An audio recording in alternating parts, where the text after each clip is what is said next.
Hey. Hi. Welcome back, everybody, to 2 crazy weeks. I know. You're getting a double episode a week with Case Files with Kat. And Ashley. Yeah.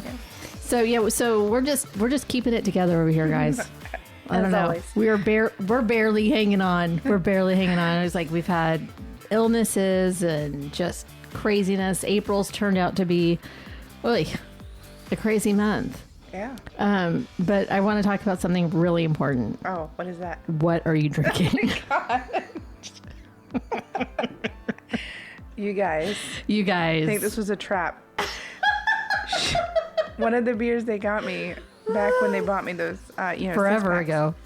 I worked from home today, so I brought my own beer. Anyways, it was the best made sour pickle beer. I love Martin House. Okay, it is Martin House. I saw that was from Fort Worth, and so it is Martin House. Everything they do, they're very true to flavor anytime. So I was very worried. That is so true. That is so true. I did not think about that. They have purchasing. like a pizza beer and a ranch beer and a wing, and you drink them together. They have cookies and cream beer. Everything is true to flavor. And so when I saw this one, I was very worried, and I don't know how else to describe it other than it literally tastes like you are drinking a very sour, kind of salty pickle. Her face just puckered. Like, it is very sour. Like if it could pucker into itself, it would have done that. I mean, when I say this doesn't taste like beer, this literally tastes like you're drinking a very sour jar of pickle juice. That's what it is. So, I mean, it's been out for a while, so if you haven't had it. Her eyes. It's so sour. So sour. It's like her eyes are doing. I've had. Her eyes are They're doing watering. that. My eyes are watering. Not quite open. They're just sort of like little moon shapes. Anyway, so what are you drinking? Oh, just the usual. All right. Just the usual. Okay. So anyway, sorry about missing last week, but then I realized we'd also missed the week before because this household is insane, and we neglected to actually post Ashley's episode. That was so good. And so you're going to get 2 fantastic episodes this week. Aren't you lucky? That was 2 weeks ago. I was thinking we recorded last week. And you're like, I just posted it. Like, it's not that big of a deal. But then I forgot we missed it's like, yes, we're a fucking mess. Anyway, huge apologies. Huge apologies to Ashley. Oh, for that. And then now huge apologies to all of you because, it's just turned out. It's just turned out to be that kind of month. Anyway, now that we have all that out of the way. Yeah. Out of the way. I told Ashley, I was like, I think mine's going to be kind of short tonight. It's probably not going to be. My throat is puckering. Okay, I'm going to go get your other one. No, stop. Just keep going. I'll keep going. I'm just saying, if I act like I'm dying over here, just keep going with your story. Just keep going. Her face is just as pink as her shirt right now. Just keep going. I'll be okay. I'll survive. Maybe. Okay. All right. Okay. So tonight I'm going to do, we didn't talk about what I was going to do tonight. But I'm going to do a deep dive into a woman that's like equal parts beauty queen, an internet mystery, and spiritual guru, and human trafficker. Oh, okay. Did that just... All right. Her face just went, what? Listen, I'm trying to survive. I know. Go get... No, I really want to drink this one. Right. I need to finish it. I need to be brave. Okay. All right. Okay, so I watched the docuseries. I'm sure you guys have all seen it, or at least seen it on Netflix, that Kid Influencers one about like the dark side of kid influencing or something like that. It's like just like a 3. But I haven't read it or watched it. So it's a 3 episode. It's not very long, but it's about like Piper. What's her name? Piper somebody. I know her. I know who you're talking about, but I just remember her first name. Anyway, so like the biggest, she was making like just an enormous amount, 6 figures a month. Oh my God. A month, right? Just an enormous amount of money, right? Ever since she was like 12. and it was sort of like her mom had this, they started the squad, and so it was all these other little kids that were involved in it, and she had a house and all the kids lived in the house, but then like kids that were not hers, and then of course it's quickly just where it goes. You know where it goes. It doesn't go anywhere good. Yeah. There's where lots were of your parents? Like, they were just letting their children live it. Like, I assume when you say children, you mean like young 12. children. Not one was 9, and even like her parents lived in her parent. There was a 9 or 11, and her parents, they were like cousins, and there was just this. It was this sort of like she isolated the parents from each other. Don't become friends, because one of them is going to become the enemy, and then if you're friends with that person, then you could be out, and you are at this point making money. So there's a control, like your kid really wants to do this. You're trying to do what your kid wants to do and being successful at it. And the videos start off like, we're going to do a pie eating challenge, and we're going to do a who can stay in the pool the longest or whatever, just seemingly innocent kind of things. And then as they got older, and more and more and more and more, and just it really gets into like who's paying attention online, you heard me, my kid wants to do the ice bucket challenge, which is back. And she said, oh, so-and-so nominated me to do the ice bucket challenge. I'm like, oh, well, like you're not getting a social media account just to do the ice bucket challenge. Like we are so past that. Right. Yeah. And I'm like, did you, she wanted to watch the documentary. And so I watched it with her, answered questions but I was just like, it was very clear here. It was very clear, like the dangers of social media and especially for children, because 90-something% of the subscribers to children's social media accounts are adult men. Yep. And I'm like, did we not just watch the same documentary? Like, absolutely not. Like, you're not going to do an ice bucket challenge and no, like that's just not happening. I know I'm a bad mom. I'm a mean mom, the worst mom.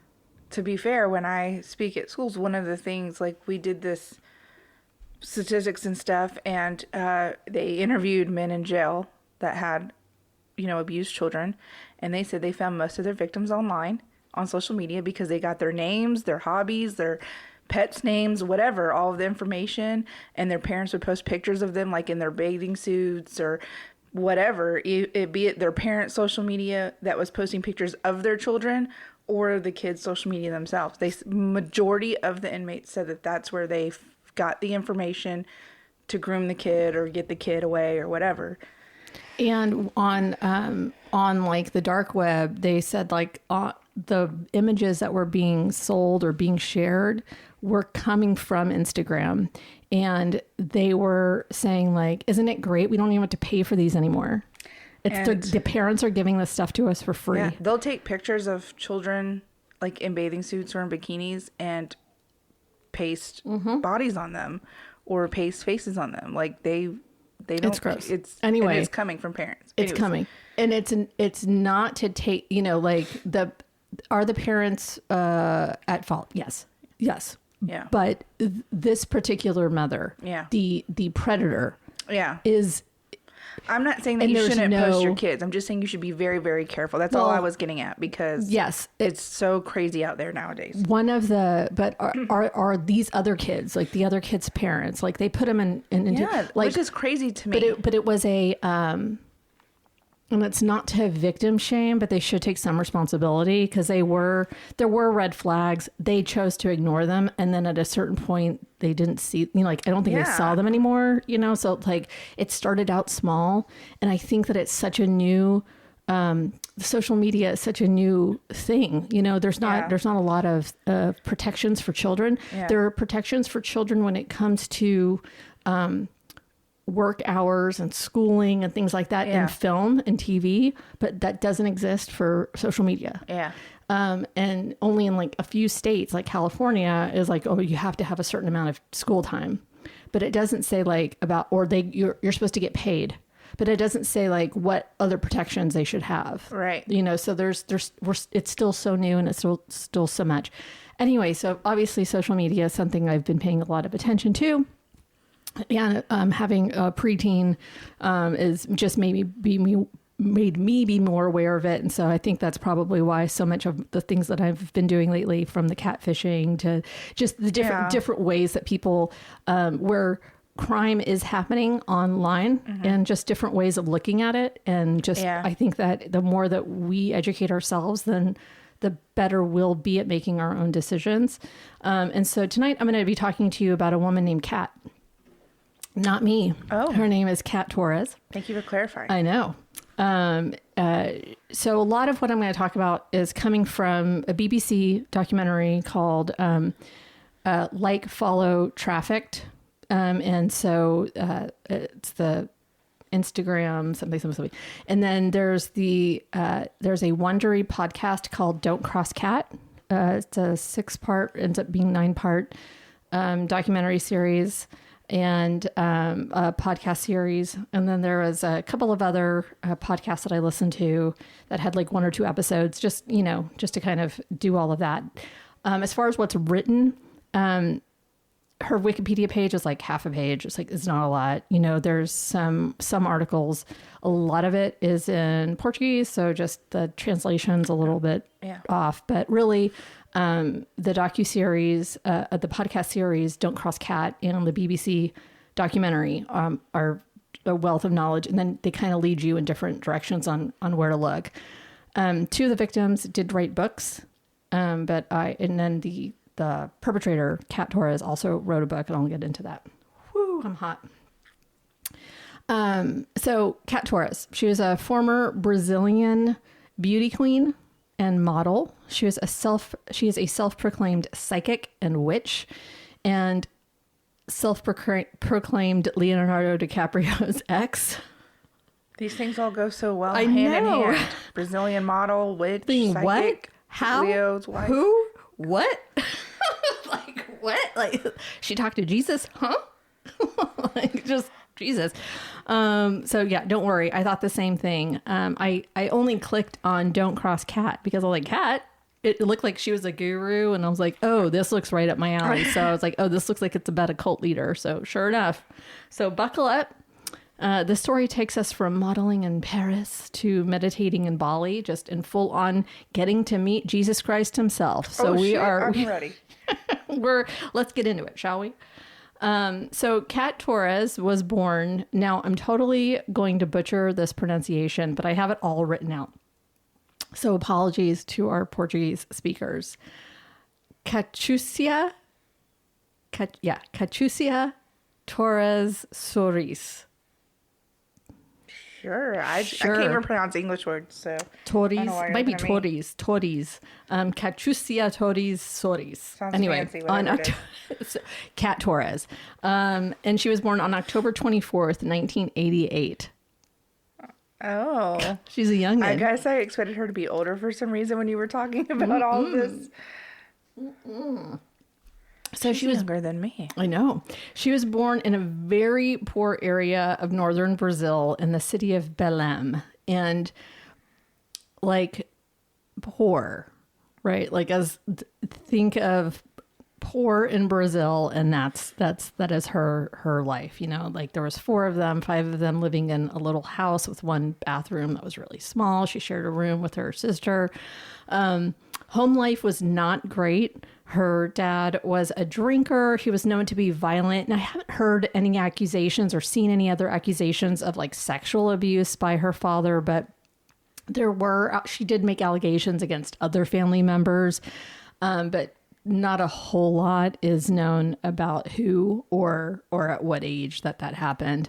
Her parents left her alone a lot, and they would leave her with family, and she would try to tell her parents, but they just didn't listen. So that's just heartbreaking. Right. And she said that she had started modeling when she was about like 12, 13, 14 was when she really started to get paid for her modeling. She was beautiful. Like a striking strikingly beautiful child. I'll show you photos. And at this age, she was striking, right? And she had this cute little short Chanel, they call it a Chanel haircut, like to the chin, but with like cute little bangs. And she used to wear this bright red lipstick, and just, she had these huge, beautiful lips, and she just was gorgeous, right? And so they started telling her, you're very beautiful. Oh my God, she is. Did you put 12?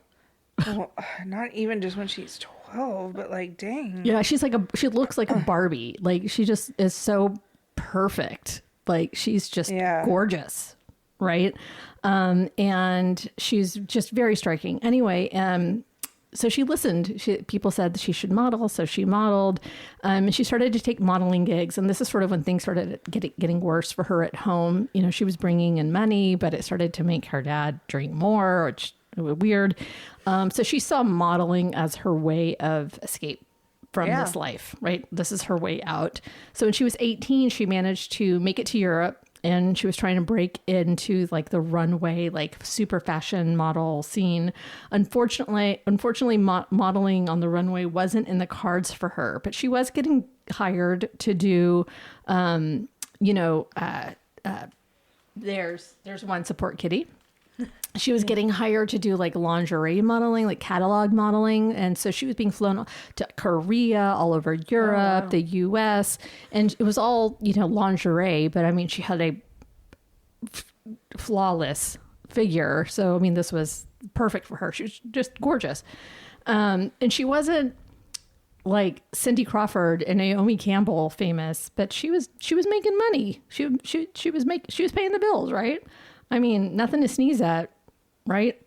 So what really got her attention the attention that she started to really get was her Instagram page. And she started to make these memes of herself, and it'd be like a photo of her looking serious. And then she would put, a joke or, just a funny little saying. So she started making memes of herself. And just normal memes. And a lot of people thought she was just someone was making an Instagram based on this like stock photo model and just using her, but it was her making them. So it was like she was a real person. And she ended up getting over 1 million followers just on that. Just being funny with her face. I thought that was great. So at around 2013, 2014, she started popping into the tabloid headlines, but not for fashion. It was for who she claimed to be dating. So she was at Cannes Film Festival, Cannes, and she happened to be in the same bar that none other than Leonardo DiCaprio was at. And so there's a photo of the two of them next to each other, and it got spread around, and it was like Leo's new blonde. Oh. She was 24 at the time. Leo's new blonde. And people went nuts, right? And she was pretty smart. She could have been smarter about it, but she was pretty smart about it. She was just sort of like, "Oh, it's been great." Like she totally like played it up.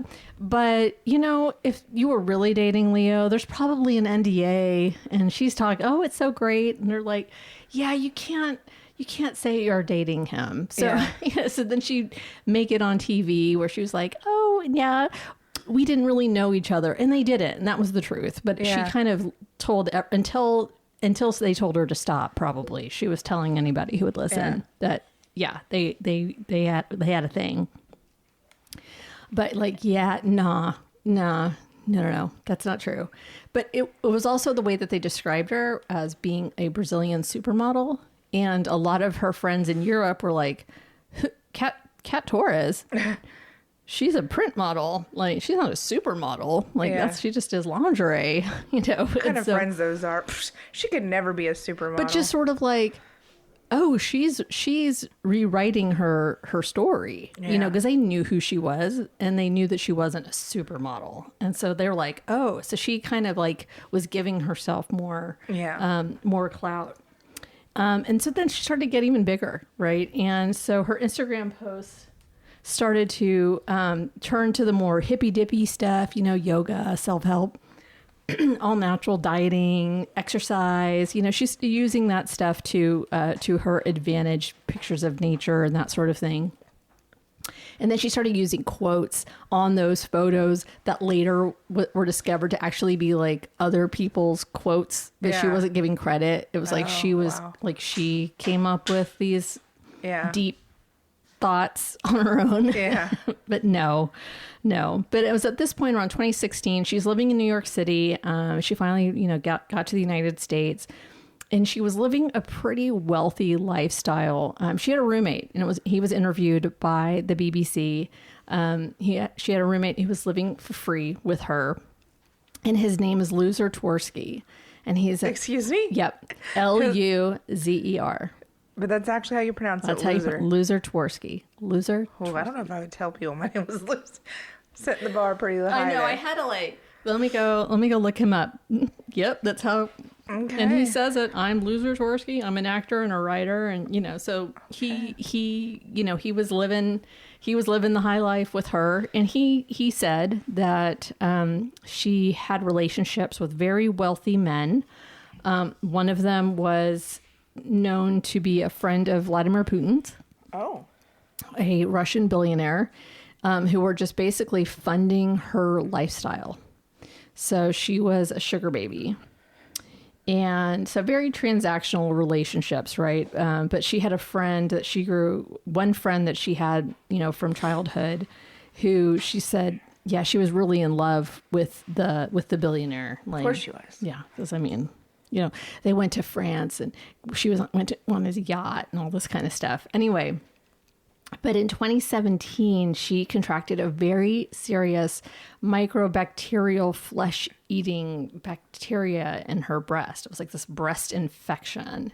Oh, no. Yeah, and so that left her hospitalized for a couple of weeks. And so it's mostly linked to breast implants, though it never was confirmed that that's what had happened.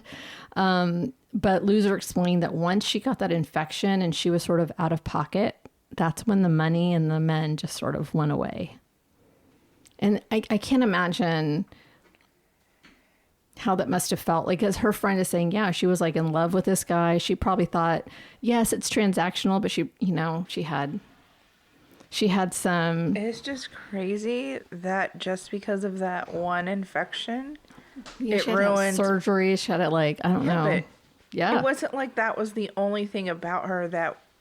I mean, if they were just going on looks, that wasn't the only thing about, you know what I mean? She was just beautiful overall. I mean. So it's kind of strange. They'd be like, oh, you know what? Done. We're done with you. But I guess because she's not model anymore, it was obvious. I'm just asking. I don't know if you saw scar photos or what it did. They didn't show the after. Yeah, I just didn't know if she could no longer model, period. Yeah. So, I don't know. That's sad. I don't know if she ever admitted to having a boob job. I don't know. So now she has to make money on her own, right? So this is sort of where things kind of go. So she starts to see her posts become a little bit more about her life coaching business. And Torres's wellness website had a subscription service. So this is very twin flamesy, right? So subscribe and I'll give you consultation about how to make your own personal wealth, how to get the love and it says love, money, and self-esteem that you always dreamed of. Oh, okay. So self-help videos offered advice on relationships, wellness, business success, and spirituality, including hypnosis, meditation, and exercise programs. She was beautiful. Barbie-esque, right? Like I said, she Barbie-esque. And so women would look at her and say, wow, this woman came from nothing. This woman is a success story that I can connect with. She's an inspiration to me. Right. So I'm looking at her Instagram and saying, she's so successful. She's so she pulled herself up from the bootstraps, and now look at her posing in this high rise, living in like a like W hotel, but the residences in New York. So like up near the top where you can see the Statue of Liberty, you can see like everything, right? Yeah. Everything right there. Wow, she must be so successful. But it's like, no, she wasn't. She had benefactors. Yeah. Right. So it's sort of like fraudulent. You can have all of this. Just like me, because I work so hard, but she's not really, right? Yeah. You can have this body by doing these things, but it's like, come on, you have the genes for that. You know, Yeah. like that's not fair. That's not fair. And you also have maybe a chef or a, exercise program. You can afford to pay for all those things. Yeah. Anyway, so she seemed successful and happy. And so for an extra $150, clients could unlock exclusive one-on-one video consultations with Kat, during which she would claim to solve any of their problems. She would tell them that she connected with the voice that would help guide her clients, this otherworldly voice of God. Now, if you were a believer in that, if you were a skeptic, she would say it's just voices from the past or something. I don't know how that made you feel better, but what gave her this mystical ability? Well, she admits on TV that she wrote her entire book called The Voice, Avos, while she was tripping on ayahuasca. Oh. Yep. And she went on these trips monthly. I don't think that's good for you. I don't know. What do you got to lose? You know what I mean? Ayahuasca psychosis. Anyway, and she admitted to doing these monthly. So her ex-roommate, loser, said, sounds so weird to say that. I don't want to make fun of his name, but Luzer, that's how you say it. He said that once the ayahuasca was entered into her routine, she became a narcissistic nightmare. Like it had, he thinks, maybe triggered all of the mental health issues that already were existing in her, right? And just made them a little bit more out there, I guess. Yeah, she was no longer able to suppress them, maybe. Yeah, like it just triggered whatever that was. She would tell her followers that she had met Jesus and that she could visit them, like her followers, from anywhere. Oh. Yep. And that she had all of these mystical abilities. And so her followers bought into that. I mean, they bet she did. They really did. She was being interviewed on TV as though she was for real. Like she was interviewed about her book. Like this is a serious interview. It wasn't like, just let this person go off. We don't need to give her any airtime. They like interviewed her like she was for real. Not a snake oil salesman, which I think gives her credibility. Yeah. So, and one of her followers, Anna. So this is the first one that we meet in the documentary. Anna first met Kat. She was just coming out of an abusive relationship. She had a long history of abuse growing up. At this point in her life, she was not doing well physically, mentally, emotionally. She was sick. They couldn't figure out what was wrong with her. She was going to see doctors all the time. She was going to see counselors. She was doing all of the conventional medicine and therapy that she could. And then someone says, why don't you find Jesus or something, right? Like maybe look at religion. So this is the religion that she chose. She didn't go to like a church. She went to Kat. Okay. And she said that talking to Kat was, quote, like therapy.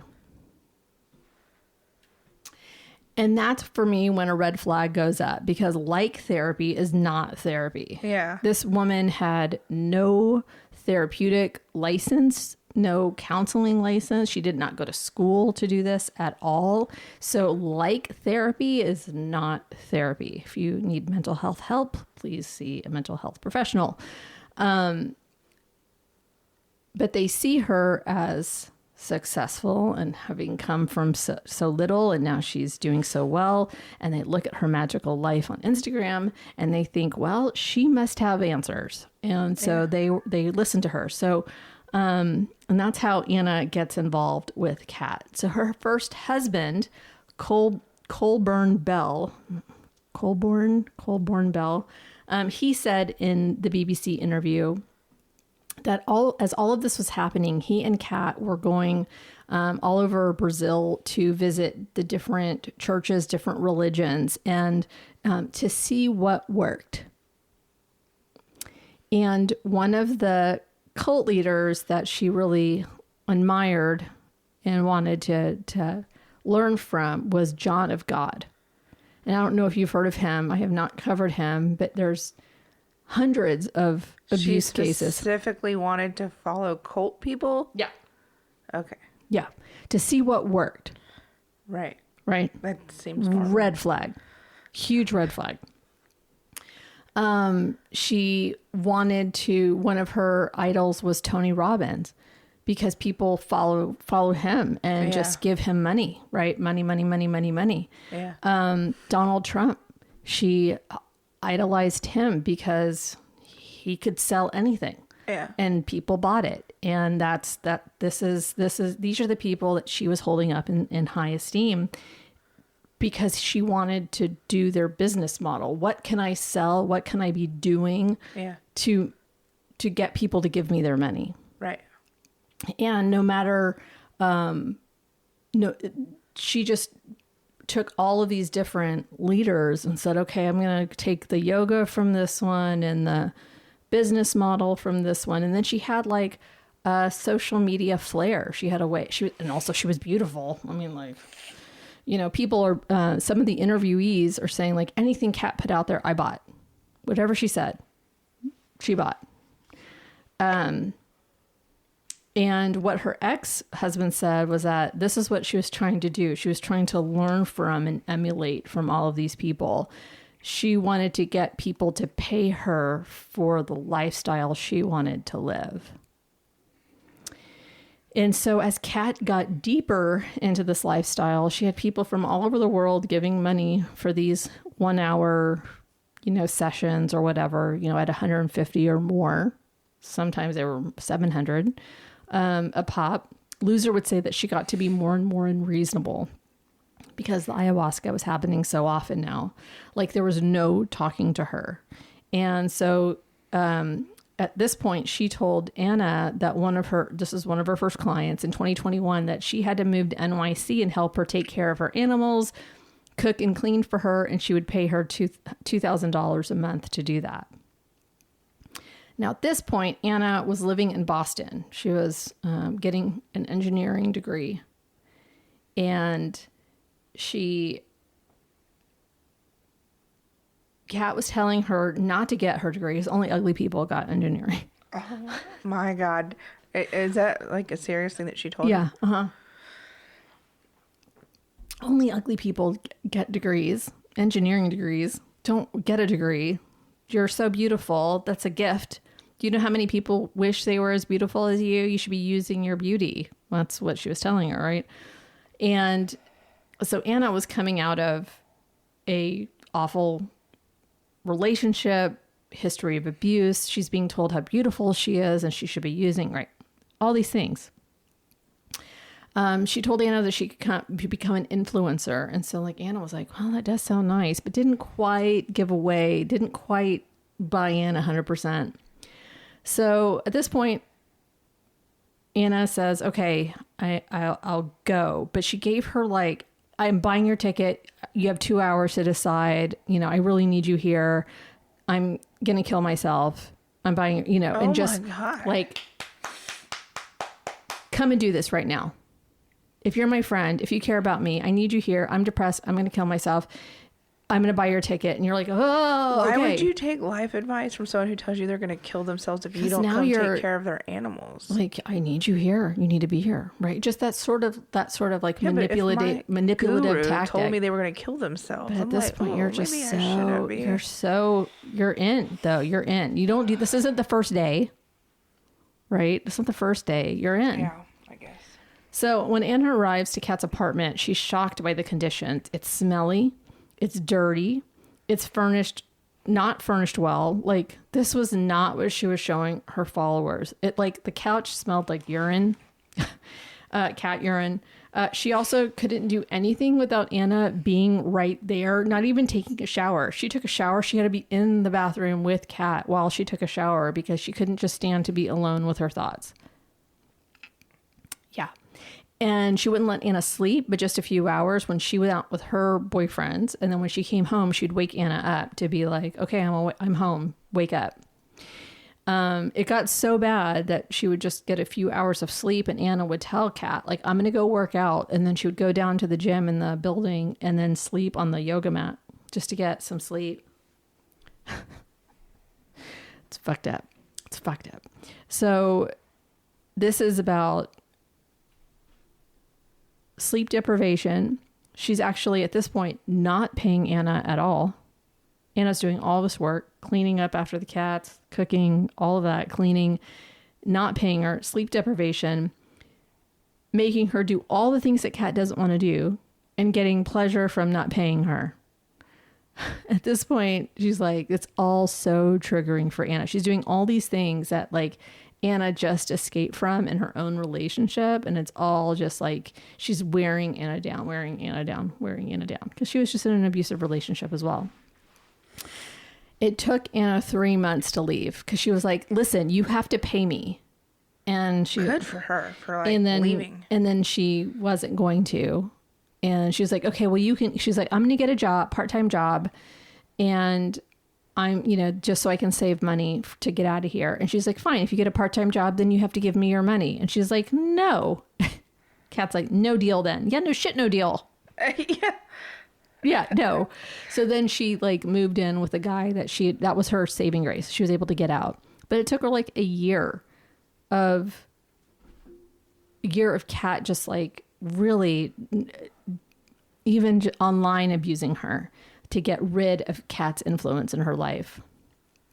And on the BBC documentary, it was like the first time she really, really, really spoke out about all that happened. And she was still scared of Kat to do even after all of that. But she said, I could see the pattern after me. She's like, I knew I was probably the first human trafficking victim. But I could see the pattern of everyone else that came after me. So Kat posted an awful post about Anna on her feed in April of 2022, calling her a traitor, saying there's a special place in her room for her skull. I can't imagine reading that about me and having somebody who has like over 1 million followers, just coming at me after that. Yeah. I just can't imagine what that must be like. That's just super scary.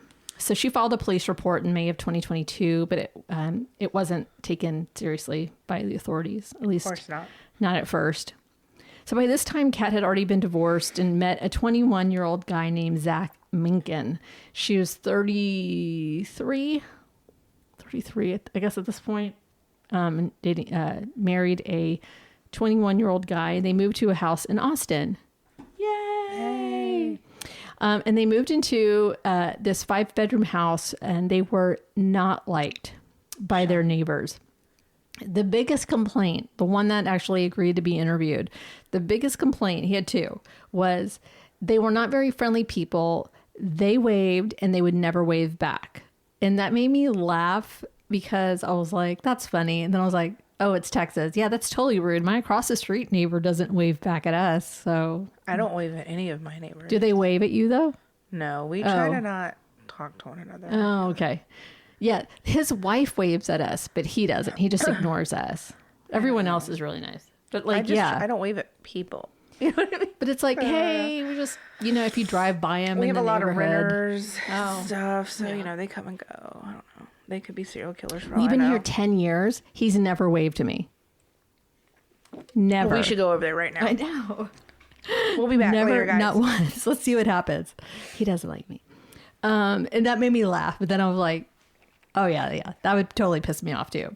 And then the other thing that got on his nerves was that they were, look, both Kat and Zach were gorgeous people.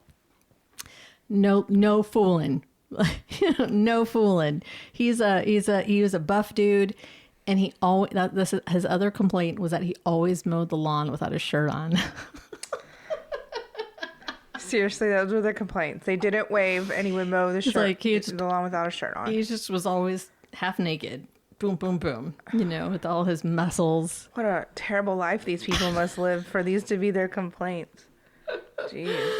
But the neighbor was justified in his dislike once Kat became infamous. So he was like, see?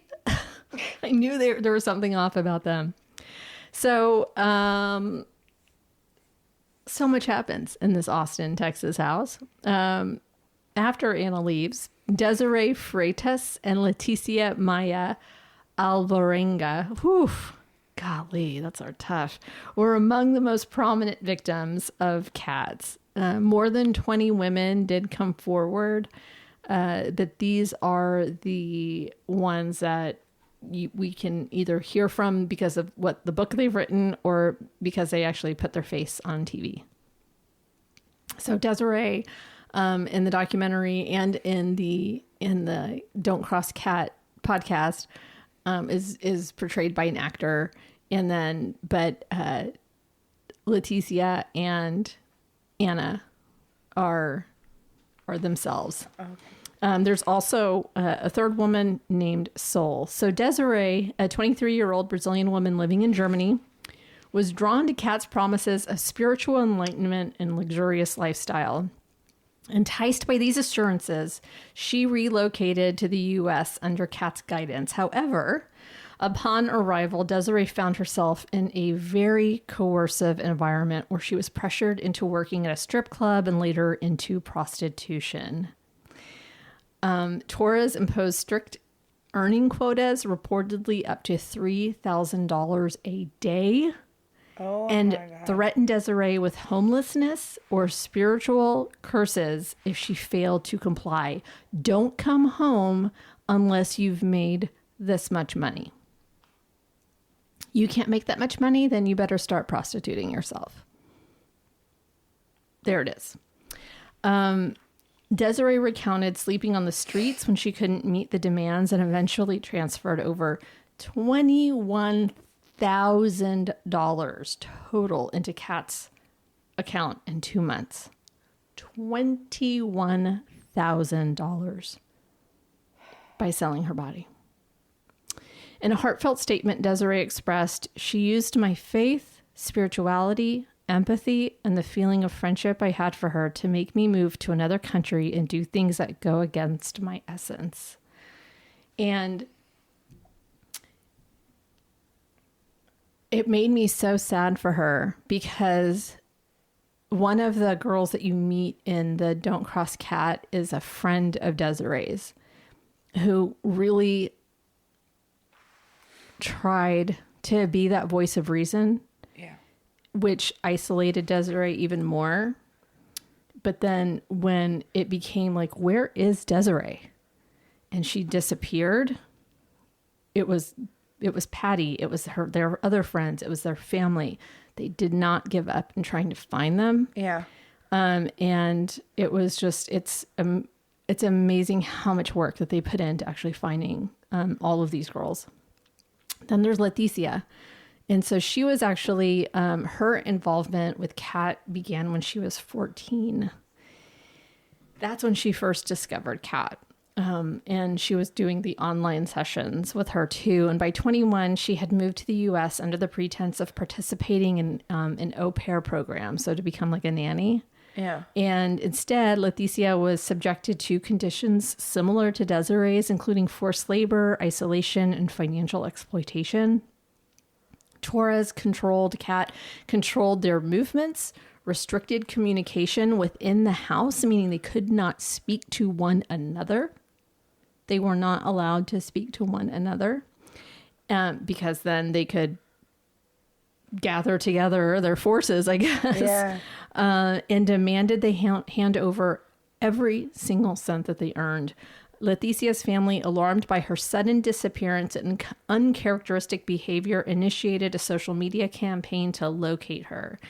And that eventually contributed to the FBI's involvement because it just got the amount of people, yay for social media on this front, but it was like send Kat Torres to jail Facebook group or, like that kind of thing. Like where is Desiree Facebook groups, things like that. So that got to be a lot of attention.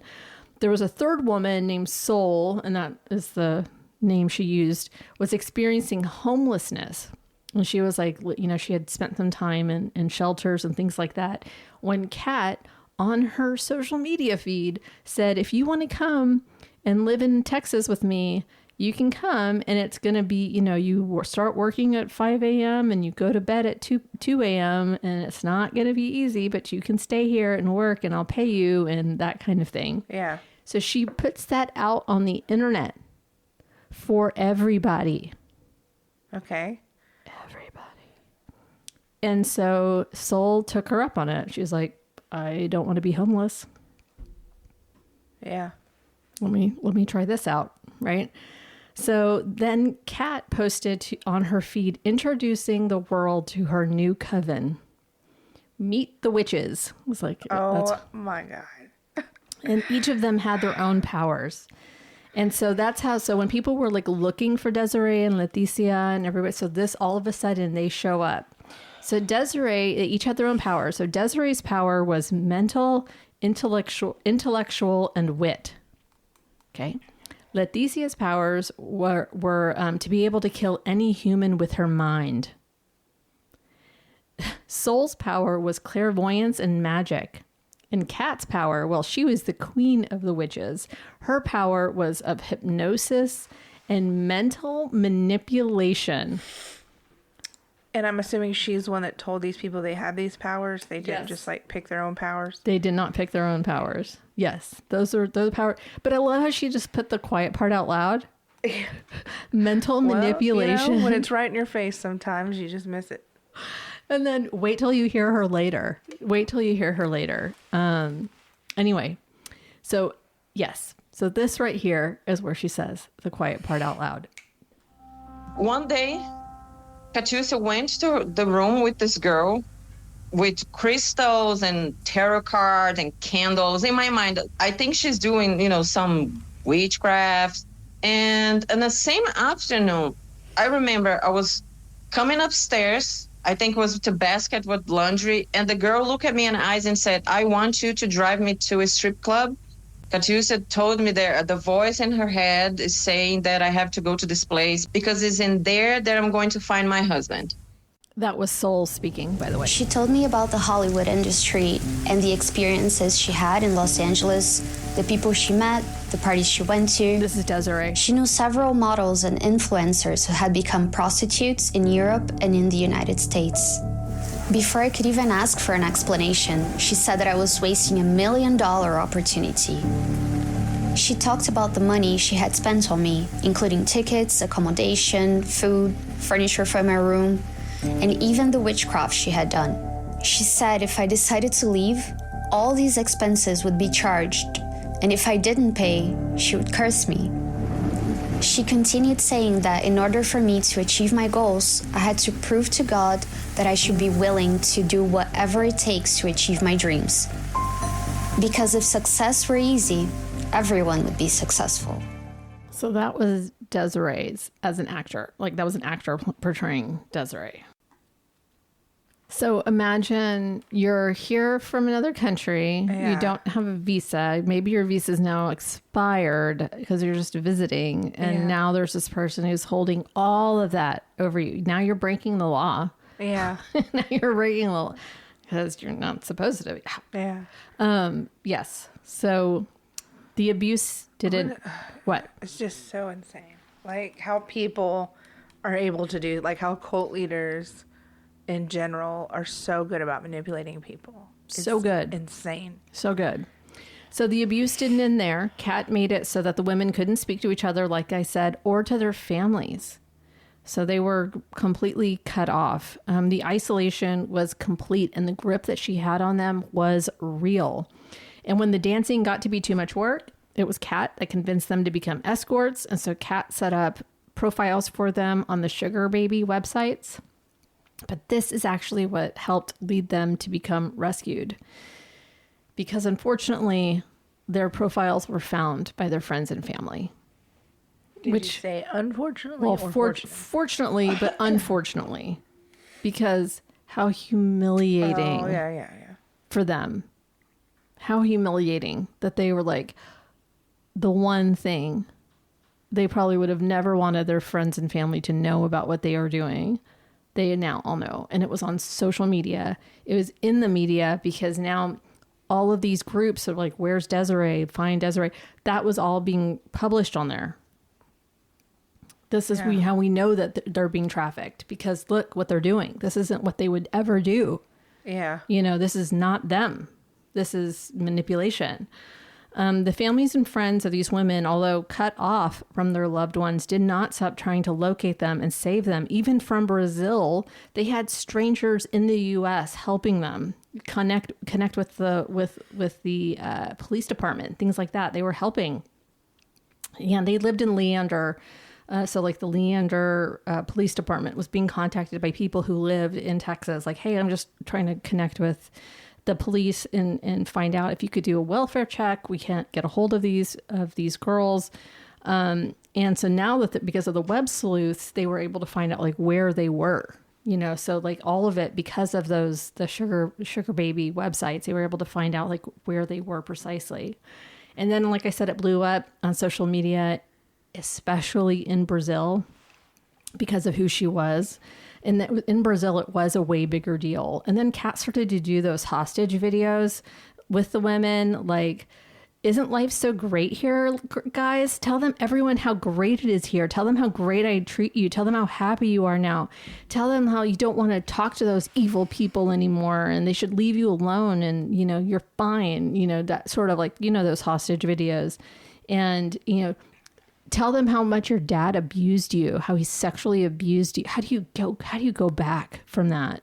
You know, tell everybody how they abused you. And then even her husband, Zach, wasn't free of this. Now, motherfucker was fine with everything going on when it was going on. Yeah. But he wasn't allowed to have a job.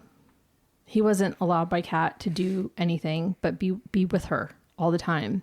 And there's even like a video of like, you know, him being his own hostage video, and, you know, tell everybody about our relationship. What do you think the police are thinking right now? And do you think that your dad is manipulative? And do you think he's trying, you know, just saying all these things about his family? And then she said, what happens when you cross me? And he says, I try not to cross you because that's scary. So there's some truth being said. Like, you can tell, like, he's not happy to be doing those videos. And eventually they split up because, you know, he's like, they end up going on the run. I'm surprised she let him live. Right. So Leticia's family hadn't heard from her in a long time, and her behavior was really, really off and just programmed. You know, these videos were hostage videos. Desiree, meanwhile, was reaching out to some of her friends, you know, sort of like this, I'm on the street. I can't make rent, you know, for the day. So I'm sleeping on the street. And, you know, so there was some attempt at getting out of her situation, but thanks to social media, the only time I'll say that, they were able to find them. And then it led to the FBI finally getting involved. And so by late 2022, the FBI launched an investigation. They discovered that Kat had relocated the women from Austin to a remote location in Maine.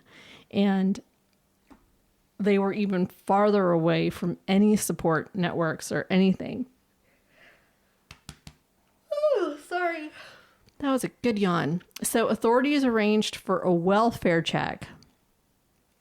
And under the guise of just like a casual meeting, like, hey, you know, I know things are so crazy, but can you just come in and we can go over like your visa documents? And why don't you go ahead and bring Desiree and Letitia with you? And, you know, they're trying to kind of do that whole thing. And so then like go ahead and bring them in. Y'all are fine. And, we just need it.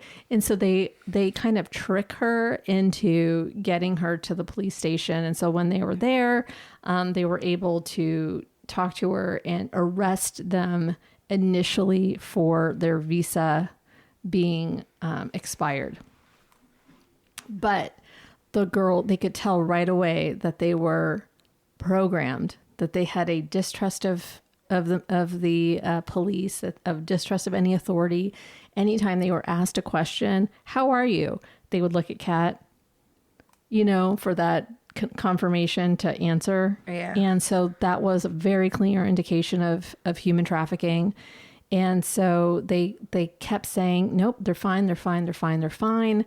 And finally, it wasn't until they all got separated that Desiree saw a sign that said, if you aren't free to go and come as you please, or do whatever it is that you want, you may be a victim of human trafficking. And it was like at that point, she was like, I'm a victim of human trafficking. And this was while in the police station, she saw the sign. She was in jail. She was in jail. Yeah. And they put the two of them in a jail cell together, and then finally they got separated, and it was then that she saw that, and she was able to go, I need help. And it wasn't until there was not Kat constantly talking to her, this is what we have to say, this is what we have to say, this is what we have to say. And so she was able to break free. Now, during the questioning, it took them a long time, but they were actually able to dig deeper into all that happened. And because of that, they were able to arrest Kat Torres for enough to get her sent back to Brazil in early 2023. And Brazil was not done with her. After she returned, federal authorities, armed with new testimony from the women, formally charged Kat with human trafficking, psychological abuse, financial exploitation, and modern-day slavery. Bam. They combed through her digital footprints, including financial transactions, videos, and client rosters. Desiree shared that she'd been forced to send over $21,000 to Kat in less than 2 months. She'd been coerced into stripping, then prostitution, under the threat that failing to meet Kat's daily earnings quotas, sometimes as high as $3,000 a day, would lead to her being cast out. Leticia, groomed since she was 14, left her home country thinking she'd be working as a nanny. Instead, it was very, very different. In July of 2024, Kat Torres was convicted in a Brazilian court of human trafficking and slavery. She was sentenced to 8 years in prison. That's it? That's it.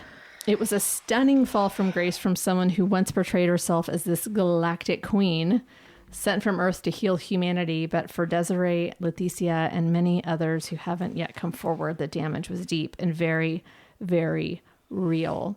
So I'm going to play, let's hear from Kat. Kat has been in prison since November 2022. Over 20 women have reported being scammed or exploited by her, many of whom the BBC has spoken to. The first trial, which dealt with Desiree's allegations, took place last year behind closed doors. A number of other women also testified. Now, Kat is awaiting the verdict. Before, I'll describe myself as a model, as a guru. Now I describe myself as a prisoner. A team from BBC Eye Investigations and BBC News Brazil gained a rare court order to interview Kat in prison. This is the first time since her arrest that Kat is being interviewed. I am 1.5 years in jail, in real jail, with real people that committed real crimes. We're talking about people that killed like 10 people, 15 people. When I was seeing the people testifying, they were saying so many lies that at one point I couldn't stop laughing. I believe maybe I'm here for more 20 days, 10 more days, because there is no proof, so there is no crime, there is no way. Why is the judge keeping you in prison if you don't Because deserve the to be here? people are saying that I am a problem outside, that I can take the minds of the people and change them. People are saying I am a fake guru, but at the same time, they're also saying that I'm so real and so dangerous that I can take his mind, or whoever mind, and change his mind. It's written in my paper, so I'm only talking what is written in my paper. It says she is a danger to society because she can change people's mind with her words. She can too. Can you? Can I? You tell me, can I? I hope I can. Her eyes look so evil. I hope I can. She's so delusional. So she's saying it without saying manipulative. She's not saying the word. She's like, I'm so powerful, I can change someone's mind. That's not what the paper said, right? I mean, obviously, it said that you're a master manipulator. Yeah. Okay, hold on. But that deflecting of questions, like where you repeat the question, is just always a red flag. Just I hope I can.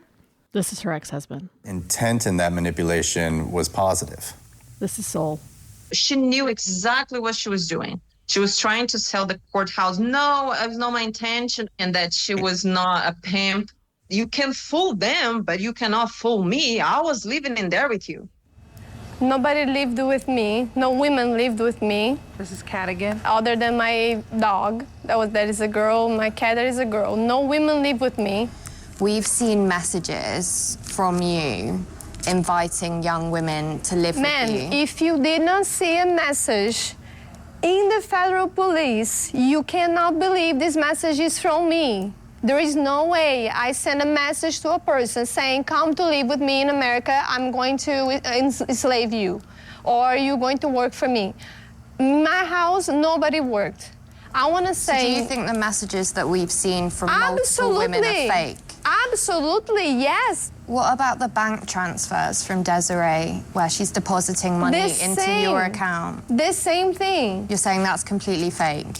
No, They never sent you money? No, whatever she could use from me, she did. But I didn't know what she was doing. You didn't know she was sending you money? Yes, I know she was sending me money to take Ubers. Some of the transfers were £600. Was she taking a £600 Uber? Yeah, she has told me that. I have seen some Uber receipts that was like $3,000, $4,000 per month. What? Texas is big, but it's not that big. It's not that big. $600 Uber rides? Like, she could have come up with a better lie in all the time that she's just sitting around. I mean, Jesus Christ. I just feel like there's a better lie somewhere. Hold on, let me go back to her. I mean, she's ridiculous. Yes. It's really sad for the victims, but she's ridiculous. There's video of her saying, you come to my house and I will pay you. You see it in this documentary. You watch her. It's coming out of her mouth. Yeah. No, ma'am. I never told people to come and live with me. Yeah, I knew she was depositing money for Ubers. Ubers. And why would she be paying her for the Ubers? So it's going to start, and she's going to be speaking Portuguese, but she's saying, I don't even know an Anna. Like, I don't know. I barely remember an Anna, but she might have done some stuff at my house, but she wasn't there but a couple of days. But so this is what she's saying in Portuguese. E ela nunca trabalhou na minha casa. Ela ficou na minha casa por alguns dias e foi embora. She stayed at my house for a few days and left. How does it make you feel when you're hearing that former clients are traumatized? I don't believe it. I have to say they are absolutely ridiculous and that they need to run back to their parents. Why do you think they'd make something like that up? Because they want media. Because they want to be somebody. They want to talk about it. It's not real. It's not true. I've been working with this for 9 years, and I have 14,000 clients, and I had many people that were very jealous about the money I was making. I charged a lot of money to do it. Did you believe in the advice you were giving these women? Oh yeah, I believe 1,000%. I will look in their eyes and I will go to sleep and I will wake up in the morning thinking about the advice I give to them. In jail still, I think about the advice I give to them. I never ever was wrong, ever. I don't regret one single word I said. I don't regret. It's like we are all afraid that whenever she gets out, she's actually going to do it again. The judges in Brazil already ruled that she cannot have access to the internet. But how can you stop someone to have access to the internet when they are out of jail, you know? So there is people that are born with no talents. And there are people that are born with all talents. I think it's me. I used to sing in California, so All the people want me talent to to never sing. wrong. I have so many people talking to me what I should do and where I should go. Fame will catch me wherever I am. Throughout this interview, we've put very serious allegations to you: human trafficking, sexual exploitation, modern slavery, and in response, you've said you were proud of your advice, you've laughed, you've said that they're ridiculous, they're liars. Do you take any accountability for any of these allegations? Absolutely not. Zero. And do you think you deserve to face any punishment or justice? Absolutely not. What I want and I need is justice. What I want to do with my lawyer is justice. I don't deserve to be here. I didn't deserve to be here not even one day in my life. You choose to believe whatever you choose to believe. I can tell you I'm Jesus, and you can see Jesus or you can see the devil. That's it. Did she say, I can tell you I'm Jesus? Mm-hmm. Wow. Okay. She looked toe up, right? She looked evil, and like the way she was just looking at the camera. Like she She looks did real not- smug too. She was because the end of the interview is like they're like, you know, something about a curse or whatever, and then she was like, yeah, I don't know, we'll see. I don't like you, and then she points to the female that was interviewing her for the BBC, like, I don't like her. So, you know, I'm gonna put a curse on you. I'm like, okay, you go ahead and you do that. Like, Yeah. that's not gonna work on me. Thank you. Thank you, but that doesn't work on me, you know. And when you don't have power over somebody, like, that's got to gnaw at you. And I'm sure she hated that she didn't have that over her, not necessarily the male interviewer who was speaking to her in Portuguese, but the female one who obviously was just seeing right through her bullshit. And she looks her makeup is all like it's the prison makeup. It's like, it's not good. Her lips are all crooked. I don't know if there's not a good mirror or whatever, but you could tell like the lip liner is just, it's all wonk. I feel like she's just losing it in there though. Her hair, like, honestly, looks, So anyway, how's this going to make you feel? And while the prison is not an ideal place, especially not in Brazil, and inmates don't get the right to use telephones to call their friends and family. They can write letters, but there's no phones. They do have a beauty pageant. Nice. And Kat won. Oh, of course she did. Yeah, she did. The grand prize was a flat iron and a fan, which is two very good in or out of prison. I would love a fan. Like, hello, anytime, right? Like, especially getting ready in the morning, you're like, it's all hot in the shower. Like, imagine if I was in a Brazilian jail, I'd want a fan. Oh that my would be God. like a great prize. That's a great prize anywhere. Yeah. For any woman, a flat iron and a fan. Are you kidding? Yes, I'll take it. So honestly, she, you know, does she deserve more time? 100%. Maybe there will be more people that come forward. Maybe there will be, and I think that was just Desiree's case. That is she? But didn't you say at the beginning she had a house full of kids living there, or was that someone else? Like the children influencers, Piper and all of them. No. That was a different That's story. in the United States. Yeah, that's on okay. Netflix. I was like, That was whoa, on what? Netflix. Yeah. But I was like, we haven't even gotten to that I yet. know. What? This is the power of, Yeah, this is like yeah. what I'm kind with of, you now. you know, Okay. it's the idea of like, we think these social media, and and this was a bit further back in time, right? This is 2014, 2015, 2016, 2017. So it's just a bit, and it's crazy how even when she had 1 million followers just from doing memes, like at the beginning of social media, like that's pretty beginning of Instagram. I just feel, how is it not exhausting to like have all these people living in your house, making them do all this stuff, like constantly like depending on them. You know what I mean? Like to do these $3,000 a day, and she's taking trips. They're buying furniture. She's getting, I mean, I feel like it's exhausting to try to keep up with all of the people you're supposed to be like, Luckily, there weren't that many women living in her house. It was just a handful. But didn't she say she had like 14,000 clients or something? Yeah, but I mean, that's like people who are paying for like one consultation online or whatever. Yeah. I don't think that's true. She 14,000. Like on her website, it said 1,000. The woman can't tell the truth. This is what narcissism is, though. Yeah. Right? She's never going to be wrong. Well, she flat out said, I was never wrong. Nothing I've ever said has been wrong. Ever. And she's Jesus. And have all of the talents. And she has all the talents that she can sing. And then like one of the ayahuasca trips, like they sing. So she's not a terrible singer, but one of the guys that owned the house that introduced her to the ayahuasca, she was like, yeah, she wasn't that great of a singer, but we let her do it. You know what I mean? Like, oh, everybody just wants me to come and sing. No, sweetheart. That's so crazy. So crazy, right? Well, good for the women that got out, told their stories, and are doing better. And the amount of bravery it took for them to come forward and to tell that story, and it's just, it takes a lot. Yeah. And there's nothing to be ashamed of. Yeah. There's nothing to be ashamed of. Props to their families for not giving up, because who knows where they would be if the families hadn't seen those, And just the amount of there's a lot of forgiveness that has to happen. And so for they go into a little bit about Patty, which was Desiree's friend.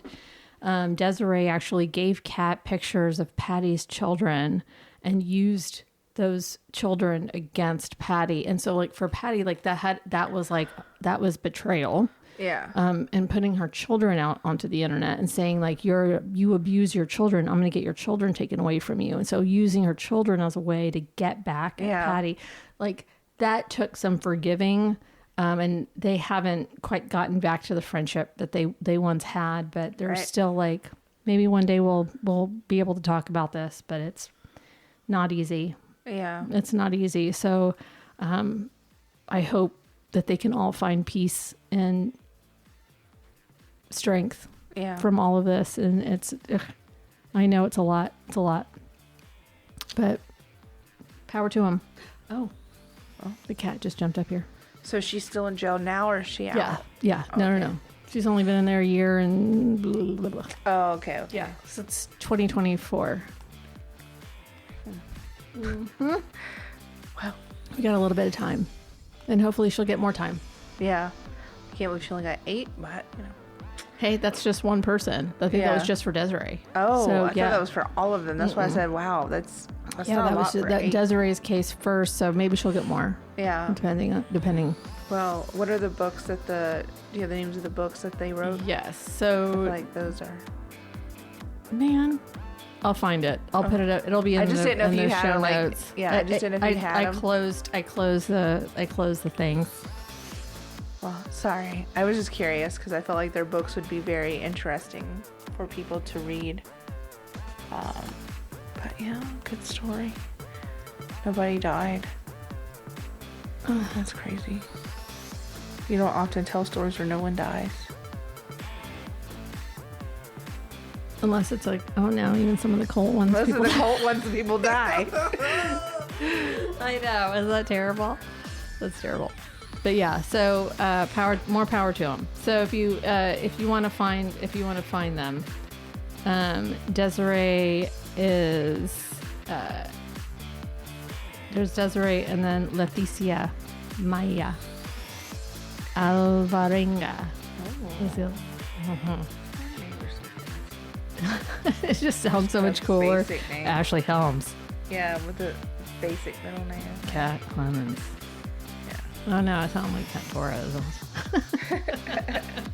Anyway, y'all, you got a story for next week? I don't know what I'm doing. It will probably involve murders. Murder. Or a disappearance. Okay. All right. I'm sure it'll be one of those. Well, I can't wait. Me either. Until then, see something. Yes, say something. And we'll see you next week. Bye.